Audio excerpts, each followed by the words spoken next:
Ok. Buenas tardes desde España y buenos días desde México. Hoy estamos en un seminario de transferencia del conocimiento en colaboración con el grupo de investigación SMEMIO, el grupo de innovación COREN y la red internacional Recointas. Todos estos seminarios están enmarcados en las jornadas de varias líneas de innovación docente, también en colaboración con la Asociación de Innovación y Docencia Iberoamericana. Esta tarde o esta mañana se encuentra con nosotros el maestro Miguel Ángel Gallego, director del programa de alfabetización digital de la Red Educativa Mundial, quien nos hablará sobre las prácticas educativas con tecnología digital ante la sociedad postpandémica. Para hablar un poco, porque bueno, el currículum de Miguel Ángel Gallego es extenso y bueno, y muy llamativo en todos los aspectos, ¿no?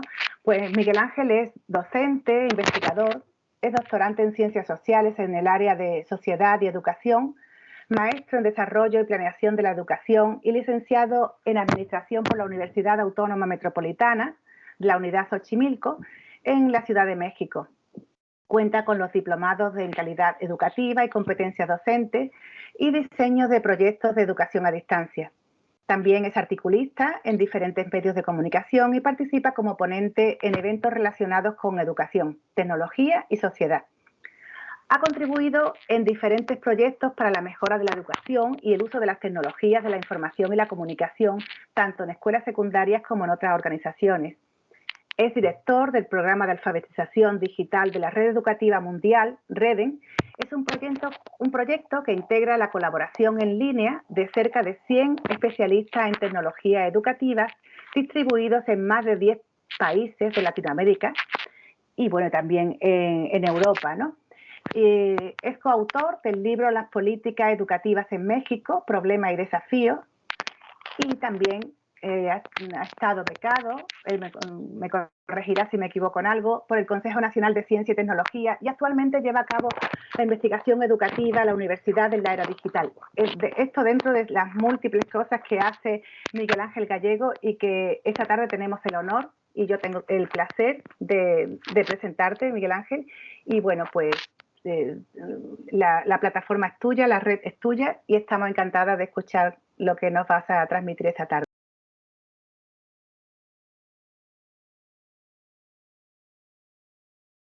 El favor de acompañarnos, de mirarnos en esta mañana en México y en esta tarde en España. Acá en Latinoamérica son las 10 de la mañana. Allá en España son las 5 de la tarde. Y pues un gusto estar aquí. Agradezco a seminario que organiza la Asociación de Innovación Docente Iberoamericana de España, sus siglas la IDI. Es para mí un gusto estar aquí compartiendo con quienes nos hacen favor de vernos en este momento y quienes en su oportunidad más adelante tendrán oportunidad de ver esta grabación. Agradezco al doctor Luis Romero Rodríguez, presidente, y al doctor Javier Gil Quintana, vicepresidente, así como a la junta directiva y a todos los distinguidos miembros de esta asociación, por invitarnos a sumarnos a este esfuerzo colectivo, donde participan profesores e investigadores, especialistas en el uso de las TIC, de las tecnologías digitales, o como se le guste denominar, tiene hoy muchas denominaciones, el uso de la tecnología en educación, y participamos todos con mucho gusto para compartir los usos, las formas en que lo hemos ido incorporando este recurso tecnológico. Y voy a presentar a continuación una serie de diapositivas que he preparado para esta exposición.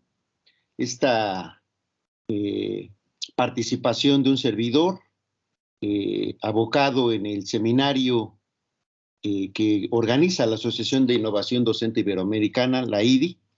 Y bueno, la intención de esta presentación tiene el propósito de reflexionar sobre cómo la crisis de COVID-19 orilló a las instituciones de educación en México a incorporar obligatoriamente el uso de tecnologías digitales en las prácticas educativas, tanto en el nivel básico como en el superior, lo que ha influido en el acontecer de la sociedad que ha sobrevivido a la pandemia. Se está hablando un poco del término pospandemia.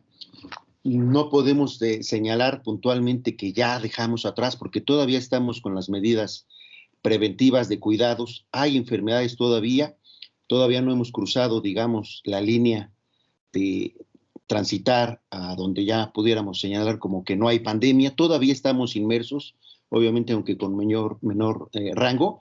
Lo que sí no hemos dejado ya de lado es el uso precisamente de toda esta tecnología, y por eso ahí la intención de reflexionar, porque es cierto que en todo el mundo se vivieron diferentes experiencias, cada quien en su país, cada quien en su institución educativa, cada quien en el nivel educativo en el que se desempeña, cada quien incluso con su experiencia enfrentó esta situación de incorporar la tecnología para poder salir adelante en sus procesos educativos, como mejor le dio el contexto particular en lo personal y particular en lo institucional.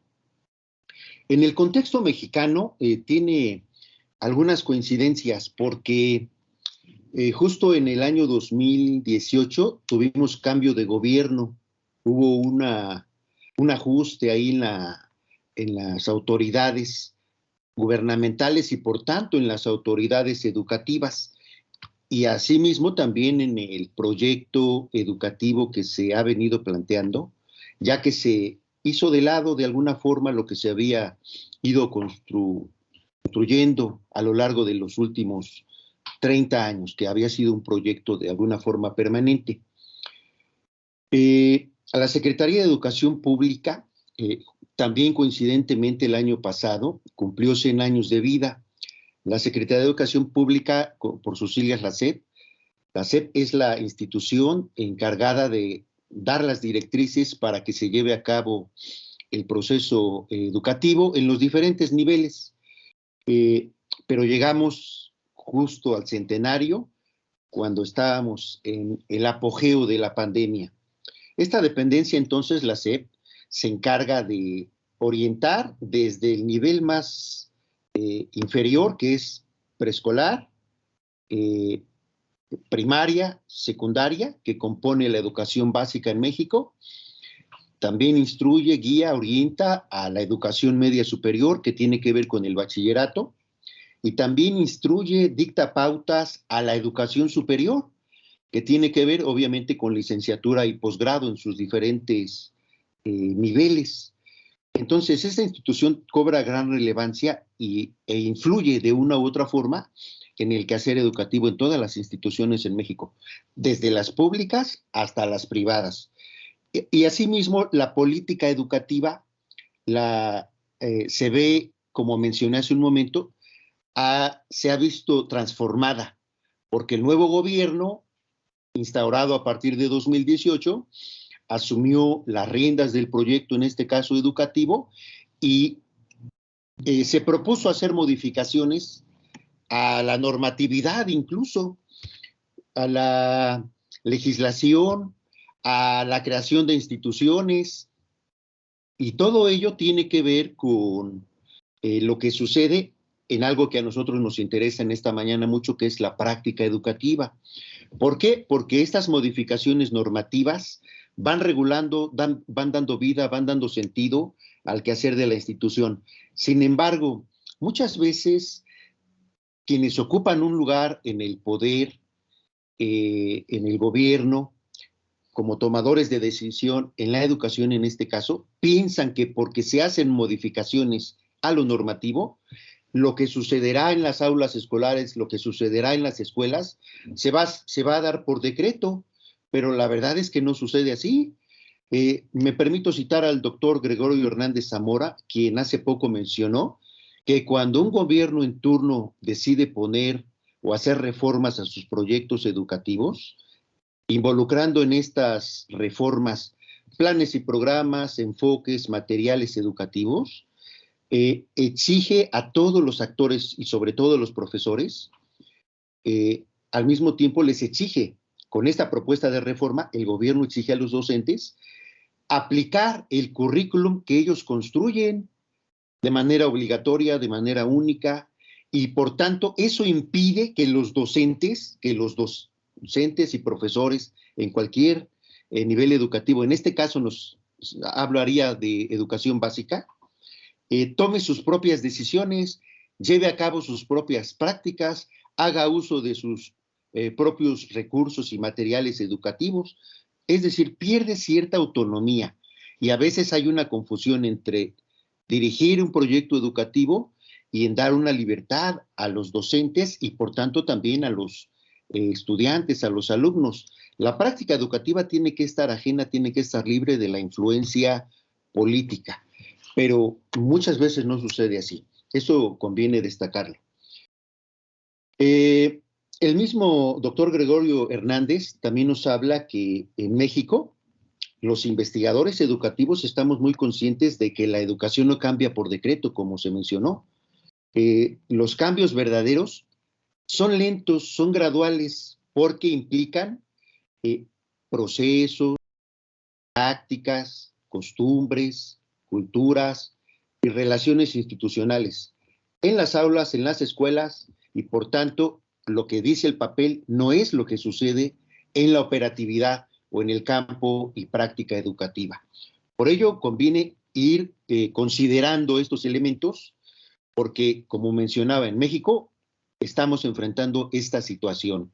Entonces, la estructura en México, ¿cómo está compuesta, digamos, la estructura que permite al aparato educativo operar, funcionar, darse a cabo el fenómeno educativo? Tenemos una Constitución, tenemos una Ley General de Educación, tenemos en el caso específico de la educación superior una Ley General de Educación Superior, que todo es normativo y la Secretaría de Educación Pública, como mencioné, a través de sus diferentes subsecretarías se encargan de poner en marcha eso que plantea lo normativo. Pero en México, las cifras que podemos identificar y destacar de nuestro sistema educativo nacional, conviene apuntarlas. ¿Por qué? Porque es muy amplia, es muy robusta la matrícula que se tiene en México. Por ejemplo, en total tenemos en los 3 niveles educativos, básico, medio y superior, y considerando incluso una área que se llama capacitación para el trabajo, tenemos, imagínense nada más, 35,588 millones de estudiantes, de alumnos. Al mismo tiempo tenemos poco más de 2 millones de docentes y todos ellos operando, funcionando en más de 260,000 escuelas, instituciones, universidades. Esto considerando las escuelas públicas y las escuelas privadas. Es de llamar la atención que nuestro proyecto durante este centenario que estamos cumpliendo a partir del año pasado, se centró a la educación, decía yo, escolarizada, es decir, a la educación presencial. Realmente hubo poca atención, poca consideración a la modalidad a distancia, a la no escolarizada. Por ejemplo, podemos ver las cifras. Este es un corte de cifras al año 2021, tanto el que acabo de presentar como este que les estoy mostrando. La modalidad no escolarizada, miren, únicamente tiene en total entre educación media superior y superior, tiene 1,321,084 alumnos, contando hombres y mujeres.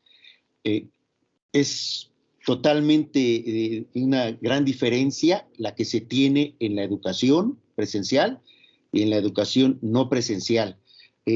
Conviene apuntar esto porque, ¿qué quiere decir eso? Quiere decir que en México los modelos educativos, los proyectos educativos implementados por los gobiernos, las acciones, los programas, todo lo que se estuvo haciendo en todo este tiempo previo a la pandemia, obviamente fue enfocado a la educación presencial. Por tanto, no incorporábamos los docentes, los alumnos, de manera obligatoria de manera pues necesaria las tecnologías como hoy las estamos utilizando, porque llevábamos a cabo, como la mayoría de los países, la mayoría de los aparatos educativos, nuestros procesos educativos en las aulas escolares. Entonces, con estos números se aprecia esto. Los esfuerzos institucionales le apostaron siempre a la presencialidad. Lamentable, porque desde 1950 empezaba el auge, el crecimiento, el desarrollo de la tecnología informacional y fue una área de oportunidad que de alguna forma en México no se consideró, se fue dejando de lado. Bueno, así arribamos al encuentro con la pandemia, no solamente con estas grandes matrículas, sobre todo en escolarizado y una reducida matrícula en educación no escolarizada, sino que arribamos con nuestros hábitos, nuestras costumbres, nuestras prácticas, nuestros materiales que usamos en la educación, digamos, tradicional, es decir, con nuestras formas de vivir la vida y la educación, con nuestras propias formas de enseñar, los docentes, y de aprender como alumnos. Ello nos puso en México en una circunstancia diferente y adversa a las instituciones, a los países que ya previamente habían incorporado todo este recurso tecnológico. En México, por ejemplo, son pocas las instituciones y proyectos que le apostaron en los últimos años a la educación a distancia. Tenemos como ejemplo la prepa en línea que brinda la Secretaría de Educación Pública, que tiene un poco más de 10 años, cuando la SEP tiene 100 años de vida. El bachillerato a distancia que brinda la UNAM, ese sí tiene más tiempo, tendrá 2 décadas al menos. La universidad abierta y a distancia que surge en México en el año 2008. Son pocos años para familiarizarnos, y además únicamente está centrado, como vemos, prepa y bachillerato. Luego la Universidad Abierta y a Distancia de México, que es únicamente donde se brinda educación superior. También tenemos el sistema de Universidad Abierta y Educación a Distancia, que también brinda la UNAM, también alrededor de hace 20 años. Y algo que muchos conocen, el ILCE, el Instituto Latinoamericano de la Comunicación Educativa, que propiamente no es un aparato de la Secretaría de Educación, pero aquí funciona, aquí está su sede, desde aquí ha brindado hace muchos años ya muchos cursos, muchos diplomados, incluso, si no mal recuerdo, ha brindado maestría y licenciatura por la vía a distancia, por la vía del uso de las tecnologías. Entonces, esto nos deja ver que en México apenas, al menos en la última década, se empezó a atender esta situación y aprovechar estos recursos. Hoy vamos a reflexionar un poco cómo vivió el fenómeno de incorporar a sus procesos educativos, incluso a su modelo educativo, una universidad, cómo incorporó estas tecnologías. Y por ello es importante saber que en la educación superior, la Subsecretaría de Educación Superior, que es la encargada de orientar, dirigir, guiar a todas las universidades e instituciones de educación superior, que ahorita les voy a mostrar a grandes rasgos cuáles son, es la institución, la Subsecretaría que guía estos destinos. Y así, pues, tiene su propia organización, tiene sus propias atribuciones, tiene sus propias direcciones y coordinaciones generales, tiene sus propias normas y, por lo tanto, sus propias instituciones. En México contamos con 10 subsistemas de educación superior. En toda la esfera de la vida universitaria, la vida en la educación superior, este tercer nivel educativo llamado educación superior, cuenta con 10 niveles, 10 subsistemas, perdón. Y estos 10 subsistemas abarca desde las universidades públicas federales, que dependen del gobierno federal, las universidades públicas estatales que dependen de los gobiernos, de cada uno de los 32 gobiernos que componen a la nación mexicana, de universidades públicas estatales también que reciben algún apoyo solidario de algunas dependencias en términos estatales, algunos institutos tecnológicos federales, universidades tecnológicas, universidades politécnicas, universidades interculturales, centros públicos de investigación, escuelas normales y algunas otras instituciones públicas. Ellas son los 10 subsistemas que señala la Secretaría de Educación Pública como las instituciones encargadas de estar al pendiente del acontecer en la educación superior. Es muy robusto este sistema y el de las universidades públicas, más que el de las privadas, tiene una gran presencia, a saber, la UNAM, el IPN, la UAM, la Universidad Autónoma Agraria Antonio Narro, la Universidad Autónoma de Chapingo, la Universidad Nacional Abierta y a Distancia en México, que es una de las que incorporó desde 2018 la educación no presencial, la Universidad Pedagógica Nacional, el Colegio de México y el CIDE, el Centro de Investigación y Docencia Económico. Estos son los grandes aparatos universitarios que atienden y brindan educación en México. Pero también recientemente se hizo un conteo de cuáles son las universidades virtuales públicas que se surgieron muy recientemente. Y aquí presento algunas. Se destaca a la Universidad Tecnológica de la Mixteca, en una comunidad, en un estado distinto a la capital del país, donde se empieza a invertir, se empieza a meter recursos. La Universidad Virtual de Guanajuato, la Universidad de Guadalajara, que es la universidad virtual, que está en Guadalajara, la Universidad de Veracruzana Virtual, y así tenemos otros ejemplos de universidades que se han estado recomponiendo, transformando, relanzando para adecuarse a la era informacional.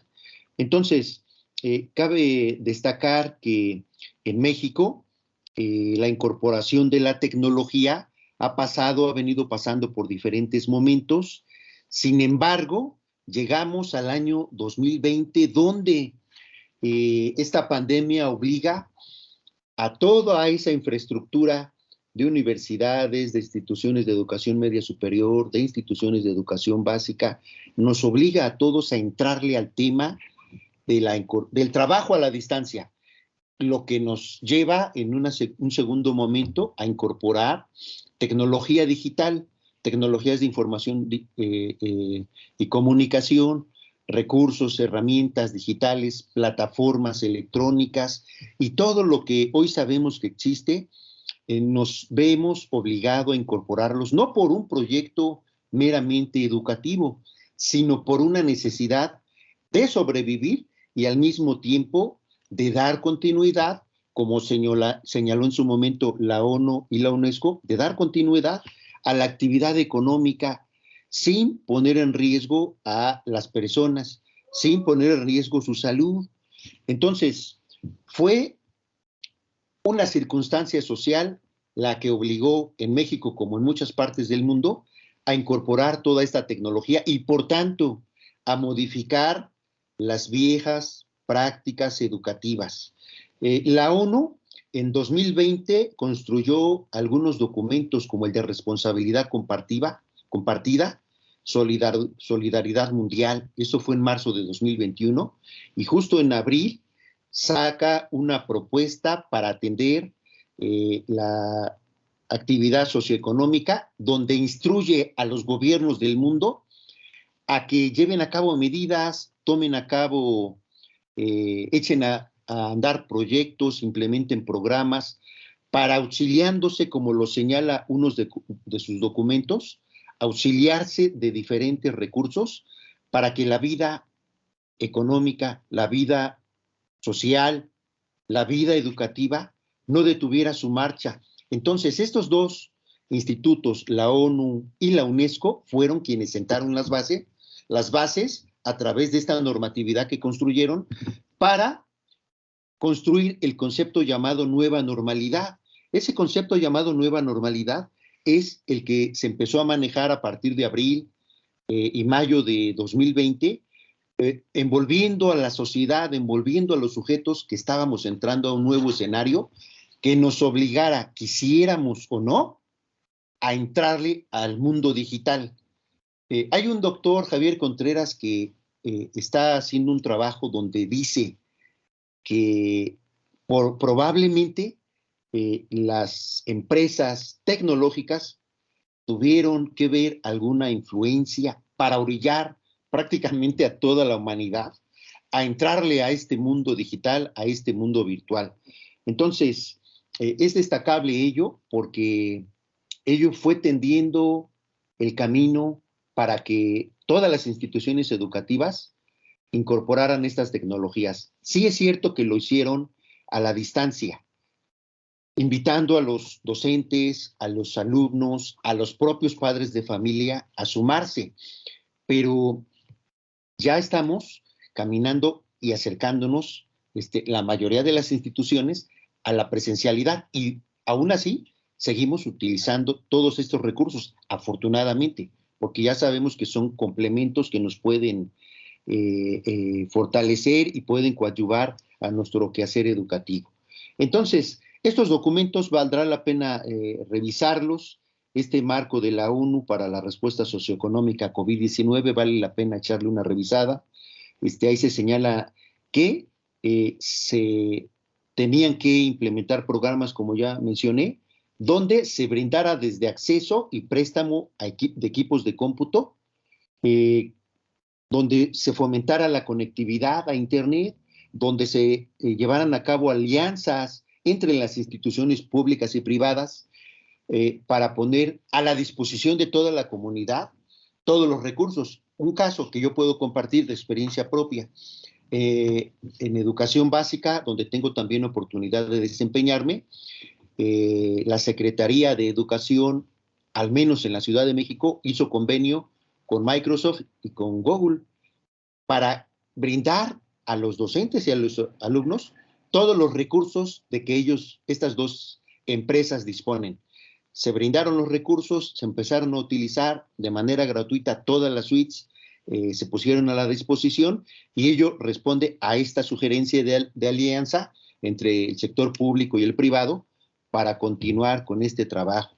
Así también se invitó en ese documento a preservar recursos digitales de aprendizaje, tanto para docentes como para padres de familia, y fomentar también el uso de aplicaciones electrónicas multilingües gratuitas que facilitaran los procesos de enseñanza-aprendizaje.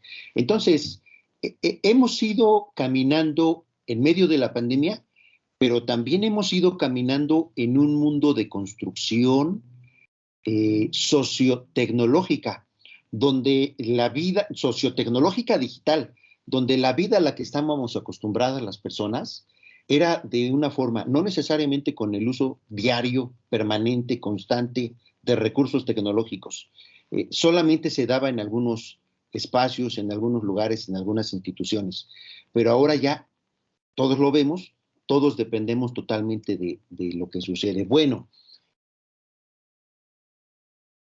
los gobiernos del mundo instruyeron a sus sistemas, a sus subsistemas, a implementar estrategias y programas que les permitiera dar continuidad a esto que decíamos, la vida socioeconómica y al mismo tiempo la educativa.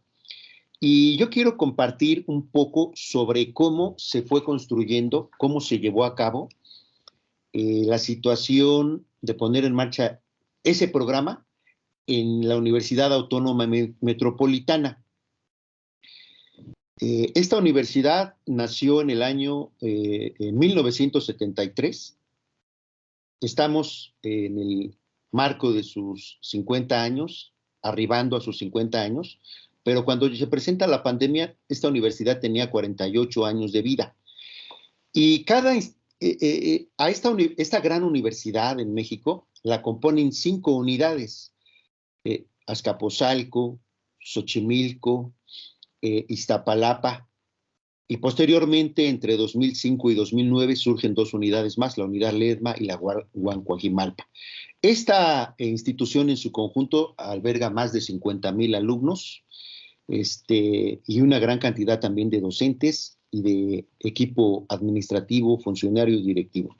Bien, pero esta universidad, a pesar de que a cada una de sus 5 unidades le daba la autonomía de construir su propio modelo educativo, ninguna de ellas trabajó nunca con un modelo no presencial. con un modelo a distancia, con un modelo que involucrara a sus docentes y a sus estudiantes para llevar a cabo prácticas educativas con tecnología digital, con TICs. No lo hacía. Sí se utilizaban de manera aleatoria, de manera voluntaria, lo hacían los jóvenes profesores que estaban familiarizados, los profesores que ya tenían más experiencia, que tenían más años de servicio, no lo incorporaban y era la clase tradicional en todas estas 5 unidades. Así era. Sin embargo, ante la instrucción de los organismos internacionales, lo que decide la UAM es poner en marcha el llamado PER, el Proyecto Emergente de Enseñanza Remota, donde se transitó del trabajo presencial, físico presencial directo, en las aulas de clase, en los laboratorios, en talleres, se llevaban a cabo las prácticas educativas dictadas por el profesor, acatadas, cumplidas, con la participación de los estudiantes. Transitamos de eso a este proyecto.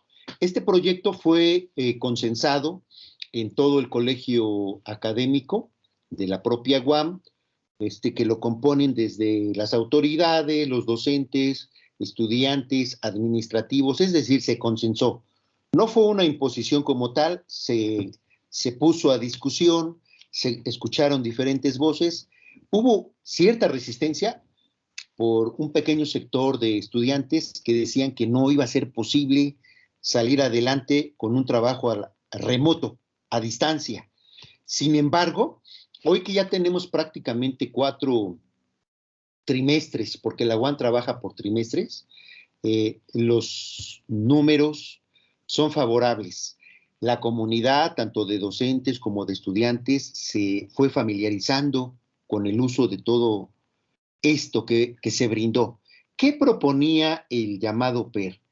El llamado PER proponía ser un proyecto que fuera contingente, es decir, que diera continuidad a las funciones sustantivas de la universidad, pasando de lo presencial a lo virtual, es decir, continuar con la investigación, continuar con la docencia y continuar con la difusión del conocimiento.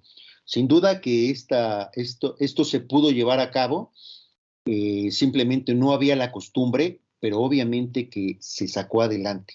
También proponía ser una multitecnología, es decir, ser multitecnológico, un proyecto que incluyera, que integrara a todas las herramientas disponibles.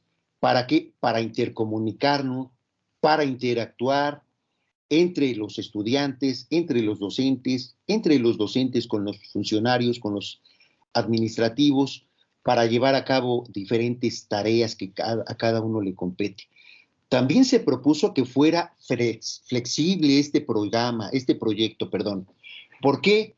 Porque se transitaba, es decir, no tenía que ser tan riguroso en el sentido de obligar a nadie, que hubiera cierta flexibilidad para que los profesores y los estudiantes poco a poco fueran adentrándose, participando, dando seguimiento y acompañamiento a esta estrategia de enseñanza remota.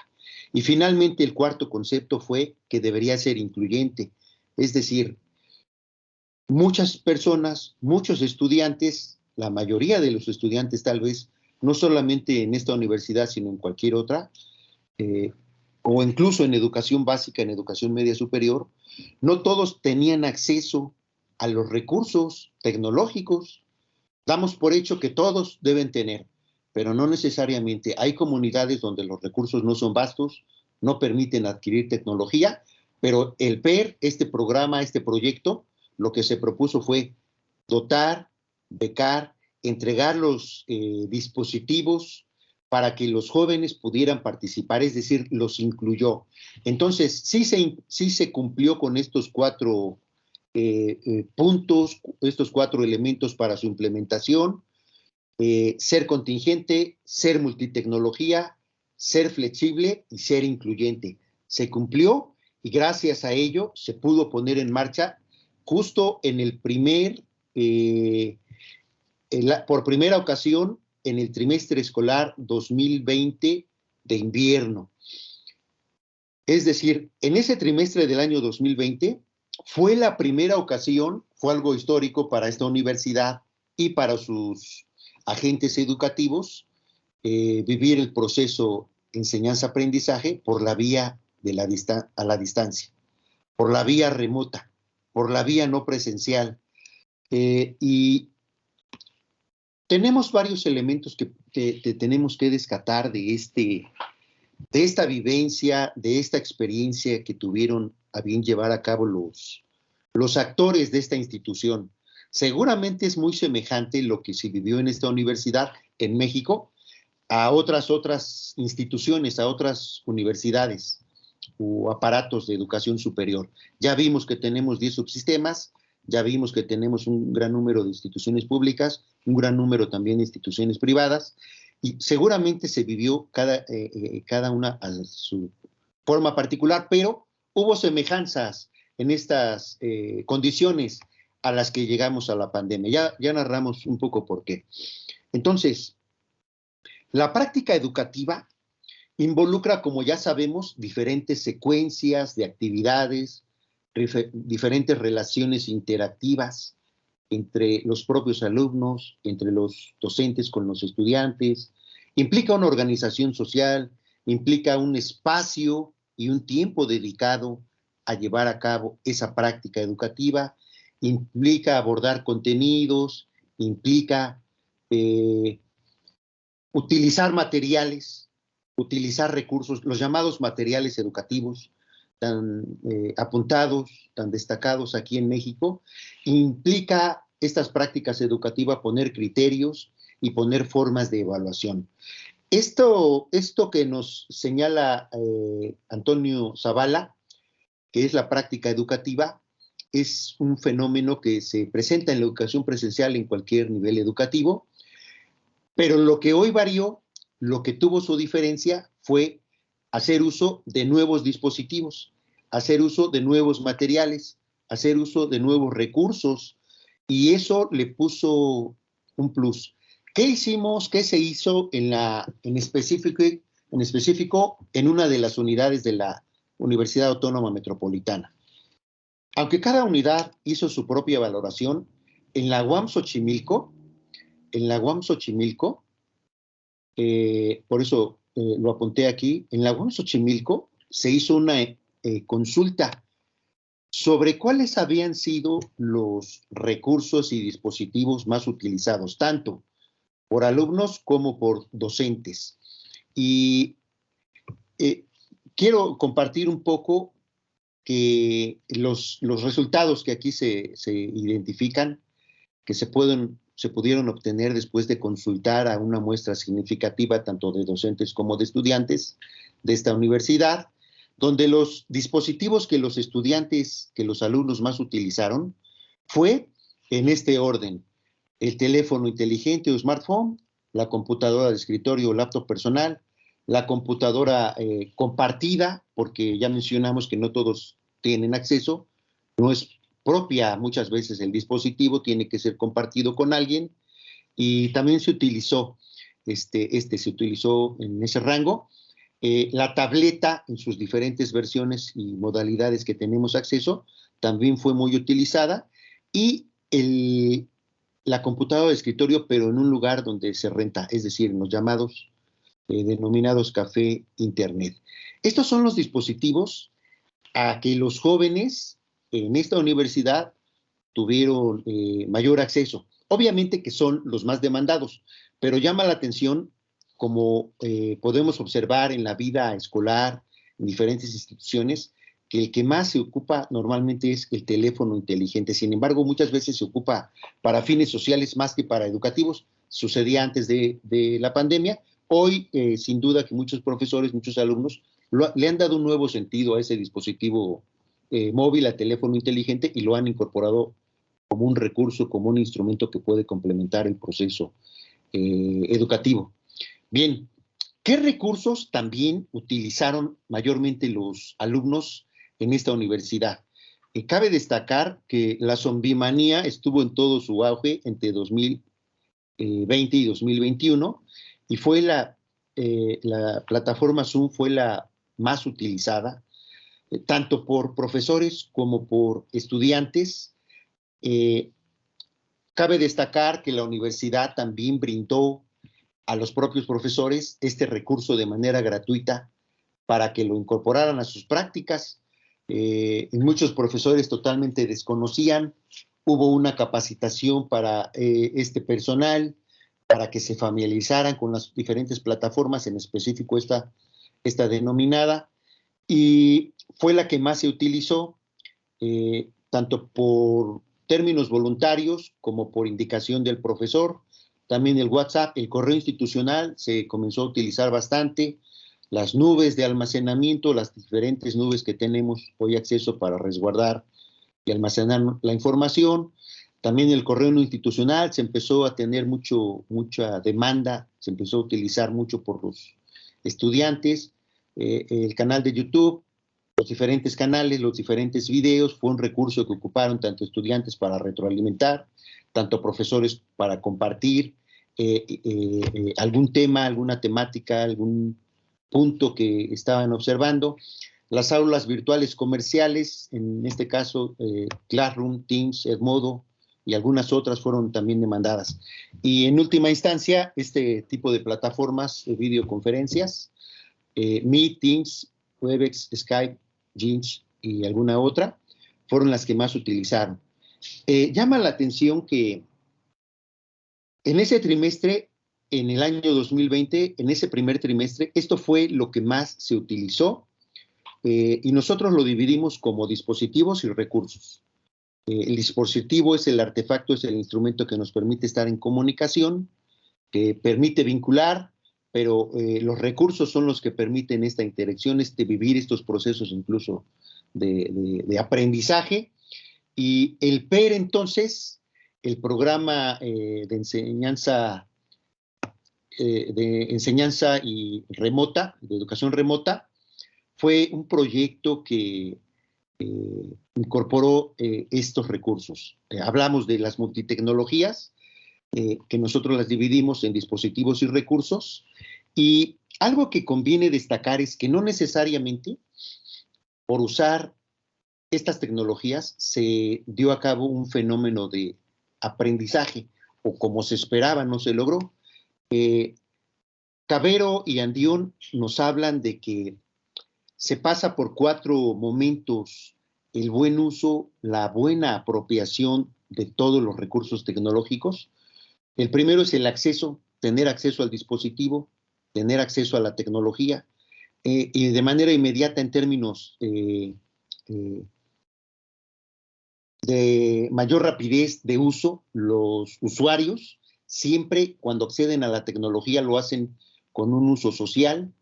Posteriormente viene la educación digital, la alfabetización, instruir a utilizarlo con un fin determinado, y finalmente viene el uso apropiado, que en este caso el PER lo señaló, lo planteó, y los actores tuvimos oportunidad de participar. Cabe destacar que las prácticas que llevaron a cabo los docentes fueron totalmente distintas, las prácticas educativas que ellos llevaron a cabo, a las que tradicionalmente estaban acostumbrados, donde se llevaba a cabo en el propio salón, con una metodología, con una forma, con recursos educativos, físicos, y normalmente es lo que usaban. Algunos profesores, en su caso, en su momento utilizaban el llamado cañón digital, con alguna laptop para proyectar algunas láminas, auxiliarse de compartir información, datos, pero es lo más que se hacía.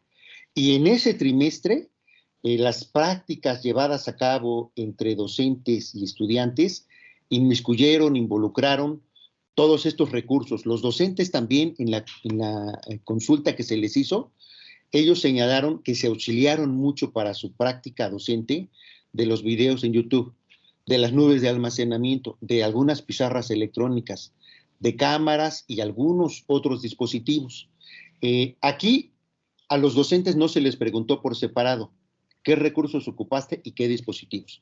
A los docentes se les englobó, como podemos ver aquí en el punto 3, se metieron los dispositivos en la misma pregunta. ¿Qué recursos, considerando como recurso también los dispositivos, aunque nosotros consideramos que son dos tecnologías diferentes? El recurso digital del dispositivo que te permite conectarte al uso de recursos. Entonces, vemos que también en esta universidad se hizo mucho uso, se accedió a la llamada biblioteca digital, la BidiWam se llama, y algunas otras bibliotecas virtuales externas. No todas las universidades cuentan con una amplia, vasta biblioteca digital. En el caso de la UAM Xochimilco y la UAM en general, tienen nutridas bibliotecas para acceder a materiales, a libros, a artículos, a revistas, a todo un compendio de recursos documentales que pueden complementar los procesos de enseñanza. En el tiempo de educación presencial, realmente no se utilizaban como ahora se utilizaron. Fue uno de los recursos que más utilizaron también los docentes, y cabe señalarlo, que las instituciones en México tenían algunos recursos digitales, pero que no se les daba el valor, tanto por docentes como por estudiantes. No se daba totalmente ese valor o no se explotaba más allá de lo que se pudiera hacer. Sin embargo, en esta nueva necesidad a que nos vimos inmersos, tuvimos que entrar por ese camino, y afortunadamente hoy docentes y estudiantes hemos ido auxiliándonos de estos recursos. Se va viendo cada vez más el uso y la incorporación de todo esto que hoy tenemos acceso. Además de que ha crecido, hay que estar conscientes de que todo esto ha venido creciendo, ha venido evolucionando en estos prácticamente 2 años, y las instituciones en México pues hemos sido beneficiadas, como mencioné, con alianzas, con acuerdos, con la necesidad muy forzosa de utilizar estos recursos. Plataformas, pues que ya lo mencioné también, esto es en el caso de los docentes, fueron las que más utilizaron. Aquí quiero señalar que en el punto en el número 5, perdón, el aula virtual en vía. Esta es una plataforma que la propia universidad, la UAM Xochimilco, contaba ya con ella desde hace más de 10 años, pero tenía muy poca demanda. Y ahora, en esta necesidad, los profesores voltearon a ella. Los profesores fueron invitados, fueron capacitados, fueron adentrados a esta plataforma, que es un recurso gratuito que tiene esta universidad, y pudieron utilizarlo. Es una plataforma semejante a Moodle, y se ha empezado a utilizar. Los jóvenes pues están contentos participando, los profesores también, y ha sido toda una experiencia la que se ha vivido en esta universidad. Sin duda que en cada una de las instituciones, cada una tendrá su propia experiencia, cada una tendrá sus vivencias, cada actor, cada maestro, cada alumno podrá compartir cómo fue su práctica, cómo fue que lo vivió, qué ha hecho. Se están trabajando algunos estudios cualitativos acerca de ello. Sin duda que podremos aprender. Estamos al borde bueno, ya la mayoría de las instituciones regresó. En México, en educación básica, ya es obligatorio que todos estén. Quienes tenemos la oportunidad, ya estamos en ese campo de acción, llevando a cabo el proceso, la práctica educativa de manera presencial. Algunas instituciones todavía en educación superior se han resistido, no han querido participar, no han querido volver. Siguen todavía en la virtualidad, en el trabajo a distancia, pero hay quienes critican, incluso vale la pena mencionar, que no es el mismo aprendizaje que se obtiene en lo presencial que en lo virtual. Esto tiene que ver, obviamente, con el uso y costumbre.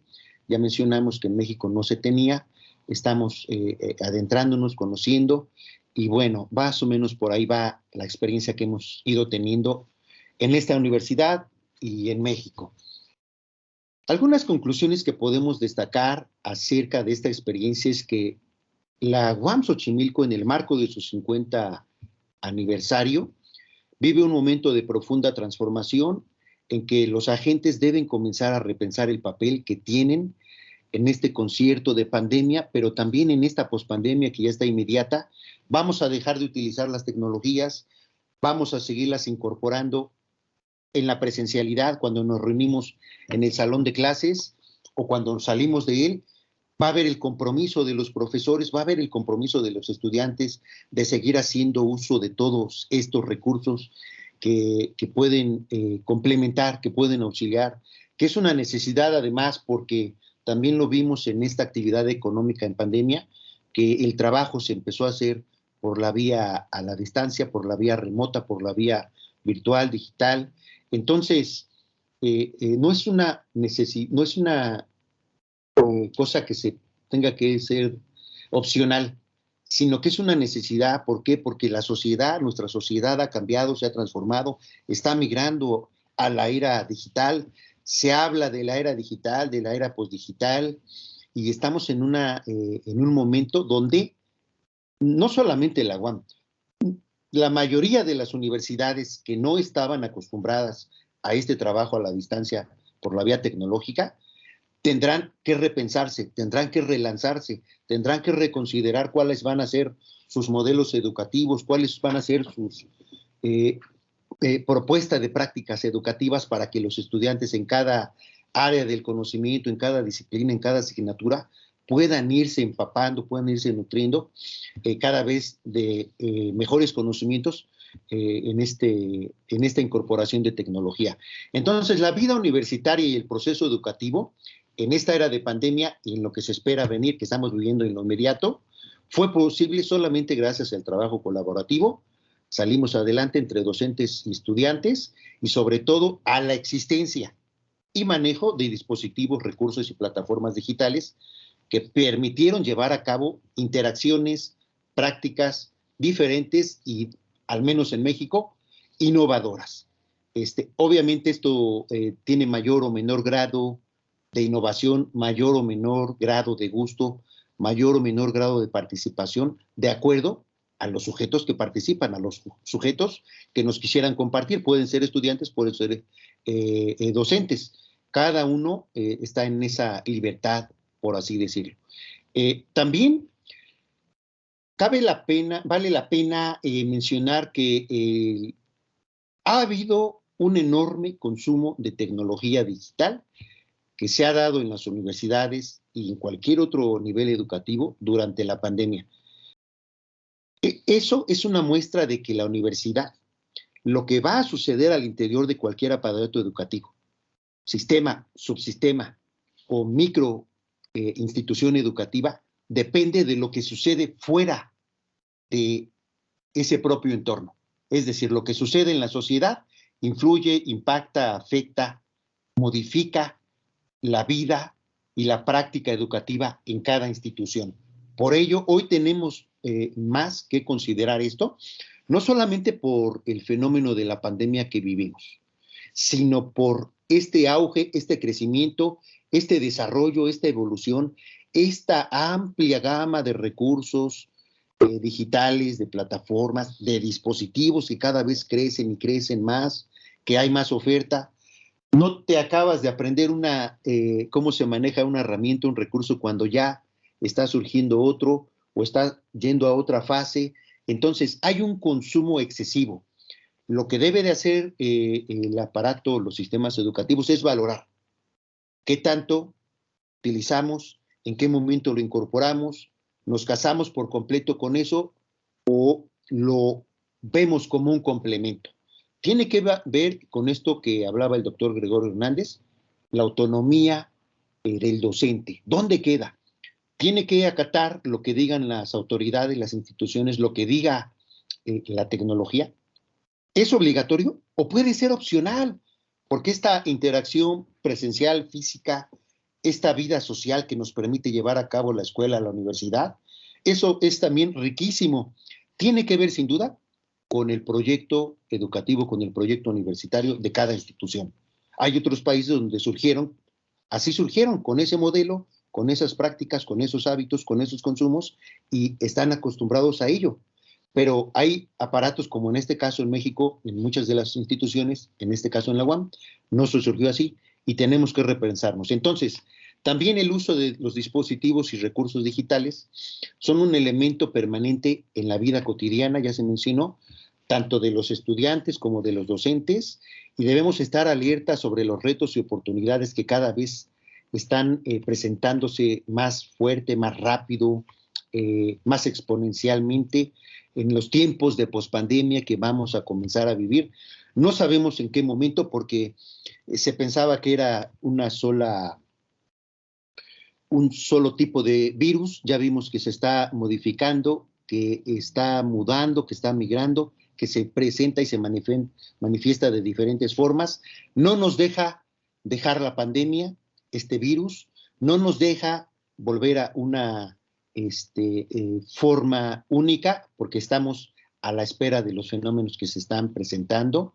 Y quienes estamos en el mundo de la educación, en cualquiera de sus niveles, en cualquiera de sus modalidades, tenemos que estar muy conscientes de ello, pero sobre todo ir incorporando cada vez más la tecnología con uso muy consciente de ello.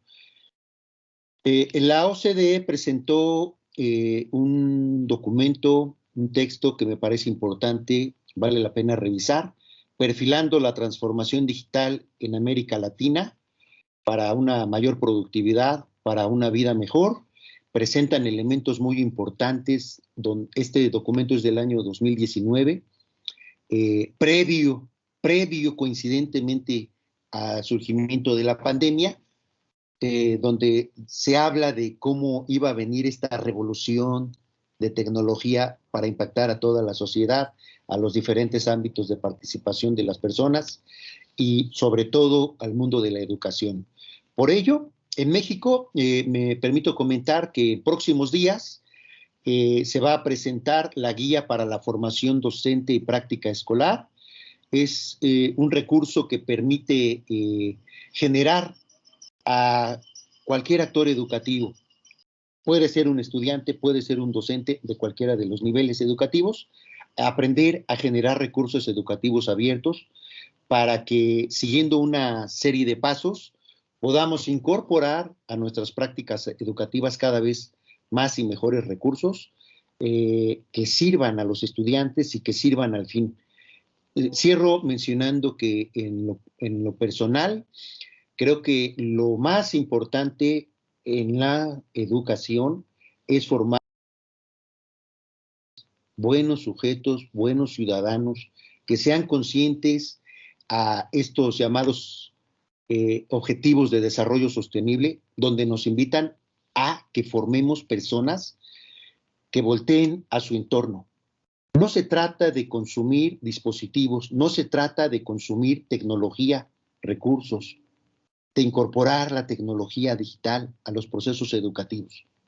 Incorporemos todo ello, pero para formar mejores personas, formar mejores sujetos. Si no, estamos condenados el día de mañana que aunque tengamos mucha tecnología, nosotros mismos vamos a ser los verdugos de nuestra propia especie. Tenemos que ser muy conscientes de toda esta tecnología para mejorar prácticas, pero sobre todo para mejorar personas. Y bueno, pues es cuanto quisiera comentar y compartir a grandes rasgos en esta intervención. Agradezco a todos su atención y le devuelvo la palabra a la doctora Carmen Cantillo para que haga el cierre, por favor, o algún comentario más. Bueno, pues muchas gracias, Miguel Ángel. Encantada con todos los proyectos y todo lo que nos has traído aquí esta tarde. Yo, si tenéis alguna pregunta que hacerle a Miguel Ángel Gallego, pues por supuesto que se la traslado. Y mientras comentarte que cuando hablabas del ILSE, del SAE ILSE, pues es verdad que ha hecho cosas innovadoras, incluso prepandemia. Yo recuerdo que en el 2017 se llevó a cabo un diplomado en gamificación educativa, que cuando aquí apenas sí se conocía el tema de la gamificación, que tuvo tanto impacto que se convirtió en maestría y después incluso se guió por una línea de de doctorado, vamos, que era algo como gamificación y robótica educativa, y además que utilizaba los dispositivos digitales, también la distancia y la brecha digital que había, pues en algunos sitios pues no se llegaba tan fácilmente, pero que sí se sincronizaba todo esto, como tú dices en tus conclusiones, que el uso de los dispositivos para que tienen que perdurar en el consumo de estos recursos digitales. Estamos en una sociedad postdigital. Y cómo es todo eso que tú has relatado desde el comienzo y de todo lo que se ha hecho en estos momentos donde las universidades no lo tenían, cómo lo han llevado a la práctica y cómo de hecho lo seguís implantando, ¿no? Pues me ha llamado mucho la atención eso de Ilse, el cariño que yo también le tengo a Ilse y cómo ya se hacían cosas muy innovadoras y se seguían haciendo, porque incluso la telesecundaria tienes más de 50 años, ¿no? Que también, no sé si tú nos puedes contar algo de ella, porque era incluso metiendo temas que no eran con internet, pero sí se hacía esa educación a distancia que tanto nos ha beneficiado en estos tiempos en que estuviéramos más encerrados, ¿no? Con el confinamiento y demás, ¿no? Sí, fíjate, Carmen, que el ILSE sí ha tenido una fuerte participación en los diferentes niveles educativos. Yo en lo personal, en educación básica, tuve oportunidad de ver la intervención del ILSE, porque generaba videos, hacía llegar a las escuelas en secundaria, en primaria, me tocó verlo, hacía llegar discos, DVD o discos CD, con materiales educativos, videos de diferentes temáticas, de diferentes asignaturas. Hizo llegar en un momento, en 1988, ahora que recuerdo, hubo un programa que se llamó el programa Coeva CEP y tenía que ver con el ICSE. Fue la dotación de computadoras con procesador 8088 que se llevaron a las escuelas, un promedio de 25, en 1988-1990, para empezar a adentrar a los estudiantes y a los profesores desde educación básica, empezarlos a adentrar al mundo informacional. Sin embargo, una lamentable situación que se daba en las instituciones escolares es que el miedo a que se descompusiera, la falta de criterio de algunos tomadores de decisión, hacía que esos equipos se guardaran en bodegas, en salones, y no se permitiera que entraran o que se utilizaran para el fin para el cual era diseñado. Entonces sí, es verdad, el ILSE no es propiamente una institución educativa, lo sabemos, es una institución latinoamericana que ha hecho mucho. No recuerdo bien en qué año surgió, pero sí debe tener más de 40 años ya de vida el ILSE. Ha sido uno de los pocos agentes que ha estado activo, que ha estado generando, que ha estado produciendo, proponiendo incluso, y es fuera de los pocos, pero no se hizo, no se explotó por parte de, en este caso, la Secretaría de Educación Pública, no se explotó con todo. Pudo haberse hecho más, pudimos haber entrado a esta era de incorporar la tecnología, no obligados por la pandemia, como lo hicimos, de manera acarreada y apresurada. Pudimos haberlo hecho con más tiempo. Hubo programas que se pusieron en marcha, pero que no tuvieron el éxito que se esperaba, por estos temores a usar la tecnología, estos temores a que se descompusiera algún equipo.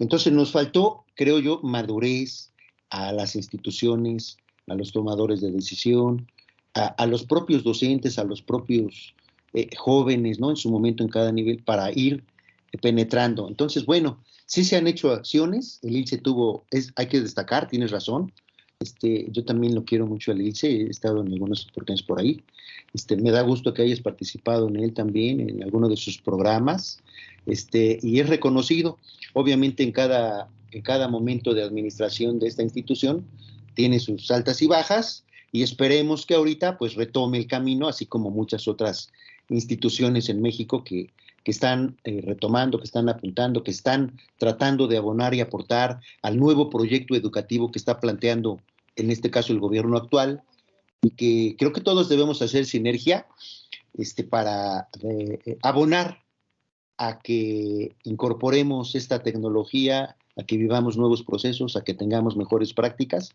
pero siempre fomentando la formación de mejores personas y ciudadanos.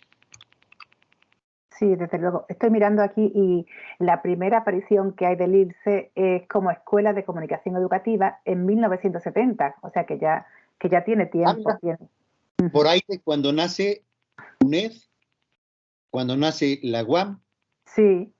O sea, fue un momento clave, ¿no? En 1970, donde surgieron diferentes instituciones que a la fecha están vivas, que están consolidadas, que son actores que influyen. Cada una de las instituciones se fue por el camino que mejor decidió, por el proyecto que se plantearon sus directores, sus rectores.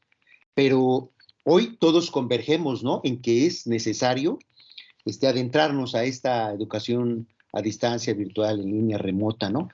Porque además ha evolucionado precisamente, ¿verdad? También toda esta creación de TICs, de tecnologías, de tags, como le queramos llamar, pero esta diversidad de tecnologías y recursos, pues hoy está, y decíamos que todo lo que sucede fuera de las instituciones educativas influye al interior de estos recintos, y pues tenemos que ser muy sabios, muy maduros, muy conciliadores, para incorporarlo de la mejor manera y lograr nuestros objetivos que cada institución tenemos. Y a fin de cuentas, formar un mejor país, ese es el gran objetivo, ¿no?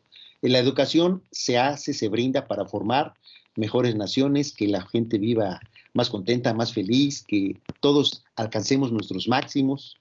Entonces, hacer esa sinergia, armonizar todos estos elementos, creo que es el reto que tenemos, estimada Carmen. Pues sí, desde luego, y organismos, por ejemplo, como Reden, que hace esa red, valga la redundancia, esa red de todas estas instituciones que llevan toda esa trascendencia de tiempo haciendo cosas y además desde la humildad de que cada uno pone lo que mejor sabe hacer y se pueden conseguir productos y líneas de innovación también en esos tiempos, pues que muchas se han tenido que subir al carro porque no quedaba otra, porque estábamos aislados, pero bueno, que muchísimas han quedado en ello, han quedado también y también con el apoyo económico de los gobiernos, que también se necesita que apoyen todas estas iniciativas para que todo el mundo pueda llegar a todo, ¿no? Que no sea nada más que privilegio de unos pocos que están mejor situados, ¿no? Entonces, pues también es de agradecer que todo eso pues se hagan, pues por ejemplo, seminarios donde se pongan en común todas estas prácticas, donde expertos como Miguel Ángel pues que nos cuenten toda esa trayectoria que ha tenido durante todos estos años y lo que ha sido en su país en concreto, pero también él con la visión que tiene de todo lo que se hace en Latinoamérica, porque él está siempre en contacto con todos los otros organismos de otros países y bueno, nos lo trae en momentos como este, ¿no? Sí. Y bueno, yo no sé si quieres añadir algo más, porque aquí están dándote las gracias por la disertación y si queréis hacer alguna pregunta, alguna aportación, pues, y si no, pues nos despedimos. Sí, si alguien quiere, yo voy a hacer un par de comentarios breves para si alguien quiere comentar algo o preguntar, con gusto. Pero sí ha habido instituciones, organismos, organizaciones nacionales, internacionales que vinieron tratando de impulsar diferentes acciones a favor de incorporar la tecnología. REDEM es una de ellas. Surge en el año 2004, REDEM, y surge para brindar, impulsar, fomentar, conformar una red, un punto de encuentro aprovechando el surgimiento de Internet y conformar una agrupación de especialistas, de docentes que pudieran intercambiar, que pudieran brindarse cursos mutuamente, que pudieran auxiliarse para aprender unos de otros entre nación y nación, desde diferentes lugares. Y REDEM pues tiene una participación importante. Sin embargo, ahorita en esta inmediatez que nos trajo la pandemia de incorporar la tecnología, REDEM y cualquier otra organización tiene que innovar mucho, porque si no, el día de mañana, como ya ahorita en estos momentos muchas instituciones ya están muy sumergidas, ya no les es algo desconocido, ya les es familiar incluso la incorporación de toda la tecnología, de todo lo virtual, de toda la red de internet, de todos los recursos que tiene, ya no les es desconocido. Algunas instituciones como Redem, o sea, tuvimos cierta oportunidad, área de oportunidad, porque instituciones, como mencionaba yo, la UAM y muchas de México, no volteaban a ver esas posibilidades. Y entonces había la posibilidad. Entonces hoy tenemos que repensarnos, que innovar y que posicionarnos con cosas estratégicas, con acciones, con programas, con medidas que puedan darle un lugar a cada una de estas organizaciones. Por ejemplo, también la Sociedad Mexicana de Computación en la Educación, la SOMESE, tiene 35 años de vida. 1984-86 surgió para impulsar y fomentar en México la incorporación, dice su eslogan, fomentar la incorporación racional de la tecnología en la educación. Es decir, desde los 80 ya venía impulsándolo, ya venía fomentando, ya venía organizando actividades, simposios, conformaciones de libros, encuentros, integrando a los actores interesados en la tecnología, en la educación, a las instituciones, ya se venía haciendo. Pero llegamos a la pandemia y nos sobrepasa, a cualquier institución nos sobrepasa la emergencia. Y entonces ahora todas las instituciones tenemos que, como dices, Carmen, montarnos al carro de la mejor manera, con la mejor de las capacidades, con la mejor de las voluntades, con la mejor de las disposiciones de estar aprendiendo todos este portafolio, gran portafolio de recursos y de herramientas y de tecnologías que cada vez surge más rápido para tener algo que aportar, porque como las instituciones, las escuelas, las universidades, los aparatos educativos están repensando, pues, ¿qué les aportas si ya están a la vanguardia? Entonces, viene una lucha, viene un momento pospandemia importante en su momento, donde no va a quedar otra más que actualizarse, subirse al carro y ponerse la camiseta tecnológica, sin dejar de lado esta parte humana que yo señalo tanto, para formar mejores ciudadanos y que no nos rebase en su momento la era tecnológica, ¿no? Que tengamos nosotros siempre el control de ella. Entonces, no sé si hubo algún comentario, estimada Carmen, si no, pues... Pues no, pues de momento no. Así que nada, nos mandan las gracias y yo creo que, bueno, pues nos podemos quedar con esa camiseta post digital y para construir un mundo desde la humanidad también, ¿no? Así que yo creo que podemos dar ya por terminada la grabación, que la subiremos a nuestro portal y bueno, pues muchas gracias a todos y a todas por atender y a Miguel Ángel por estos conocimientos que nos ha compartido. Muchas gracias a todos y un gusto saludar, y a quienes nos vean en su momento, un fuerte abrazo desde México. Gracias, Carmen. Saludos. Muchas gracias también a ti, Miguel Ángel, gracias, por tu César, notable disertación. Un abrazo desde Perú. Abrazo, un abrazo, César.